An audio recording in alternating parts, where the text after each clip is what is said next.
Assalamualaikum warahmatullahi wabarakatuh. Perkenalkan saya Nurlailia Jamil, nomor induk mahasiswa 53010202001. Di sini saya akan membahas periodisasi Islam pada masa Dinasti Abbasiyah edisi Harun ar-Rasyid.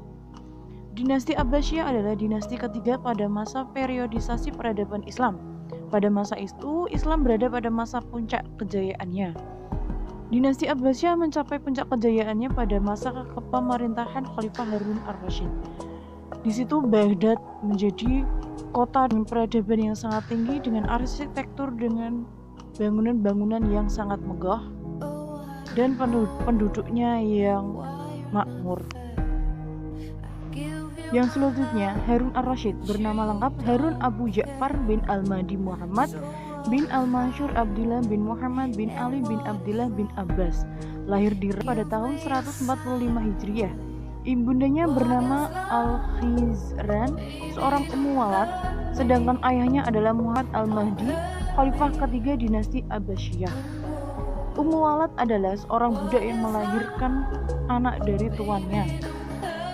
Jadi ibunda Harun Rasyid itu adalah budak dari Al-Mahdi.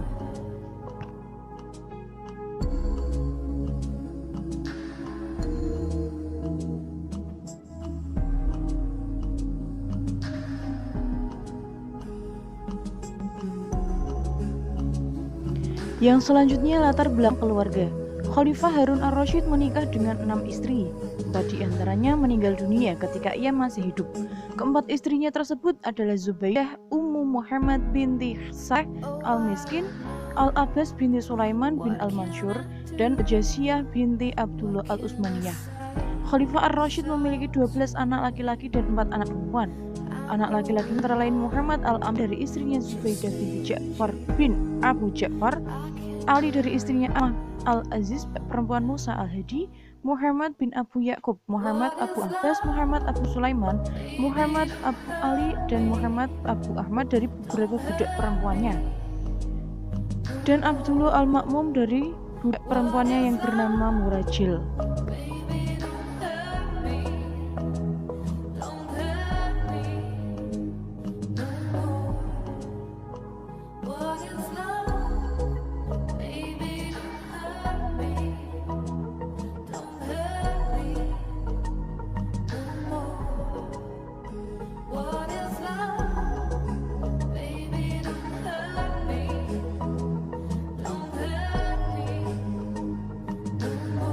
Selanjutnya, sikap dan perilaku Harun ar-Rasyid. Khalifah Harun ar-Rasyid merupakan seorang pemimpin yang peduli dan menjaga dan melestarikan syariat atau hukum-hukum Allah di sebaik-baiknya.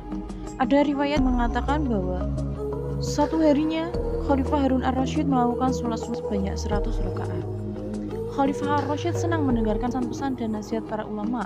Bahkan jarang jika nasihat dan pesan para ulama tersebut menyakitnya, dia akan meneteskan air mata. Para masa akan senantiasa dalam kebajikan selama masih berkenan mendengarkan nasihat para ulama terkesan pada nasihat tersebut. Ar-Rasyid meneladani sikap dan kebajikan Khalifah kedua Abu Ja'far al-Mansur, mengamalkannya kecuali dalam pendistribusian harta benda.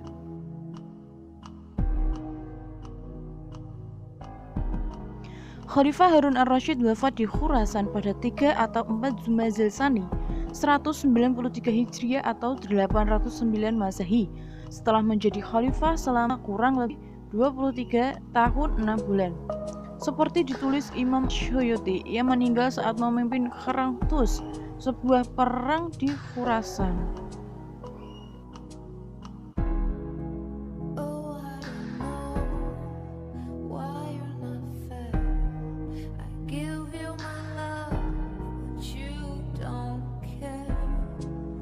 Yang selanjutnya adalah kekembangan peradaban pada masa Khalifah Harun ar-Rasyid.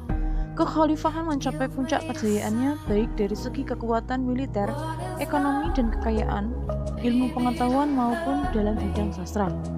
Rakyat mengalami peningkatan kemakmuran baik di pusat ibu kota maupun di daerah, hingga dalam batas tidak mungkin mundur kembali. Para pejabat negaranya terdiri dari pakar-pakar pemerintahan dan ahli strategi perang, sehingga kewibawaan negara baik di dalam maupun di luar negeri semakin tinggi dan dapat diperhitungkan. Urusan agama pun menjadi lebih kokoh. Orang-orang zindik telah tiada sehingga tidak bisa bergerak dan muncul kembali. Agama menjadi pengaruh besar di masyarakat.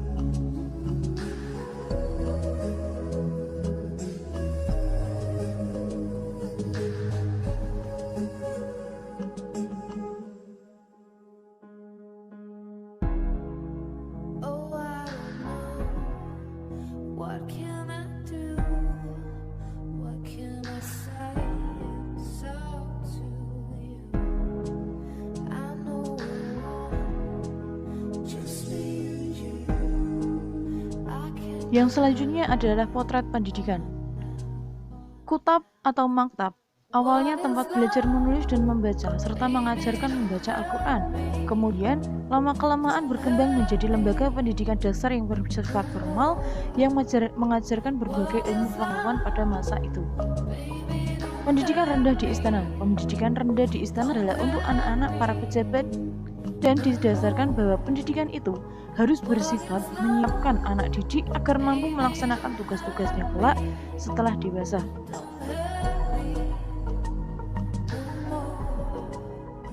What is love? Baby, don't hurt me. Don't hurt me no more.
Selanjutnya ada perpustakaan. Bait Al-Hikmah di Baghdad yang didirikan oleh Khalifah Harun ar-Rasyid adalah merupakan salah satu contoh dari perpustakaan Islam yang lengkap, yang berisi ilmu-ilmu agama Islam dan bahasa Arab. Bermacam-macam ilmu pengetahuan yang telah berkembang pada masa itu, dan berbagai buku-buku terjemahan dari bahasa Yunani, Persia, India, Kipti, dan Arami. Perpustakaan-perpustakaan dalam dunia Islam pada masa jayanya telah menjadi aspek budaya yang penting, sekaligus sebagai tempat belajar dan pengembangan ilmu pengetahuan.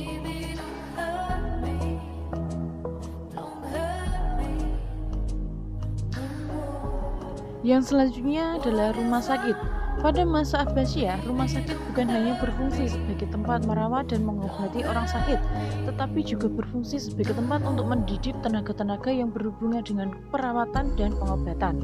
Selanjutnya adalah masjid. Masjid-masjid yang didirikan oleh penguasa pada umumnya dilengkapi dengan berbagai sarana dan fasilitas pendidikan, seperti tempat untuk mendidik anak-anak, pengajaran orang dewasa, halaqah, juga ruang perpustakaan dengan buku-buku lengkap. Selanjutnya adalah rumah-rumah para ulama. Pada zaman kejayaannya, perkembangan ilmu pengetahuan dan kebudayaan Islam, banyak rumah para ulama yang dijadikan tempat belajar dan pengembangan ilmu pengetahuan. Yang terakhir adalah madrasah. Sebab didirikannya madrasah adalah karena masjid-masjid telah dipenuhi dengan pengajian-pengajian dari para guru yang semakin banyak sehingga mengganggu kenyamanan orang sholat. Sekian pembacaan dari saya, terima kasih telah menonton. Banyak salahnya mohon maaf. Wassalamualaikum warahmatullahi wabarakatuh.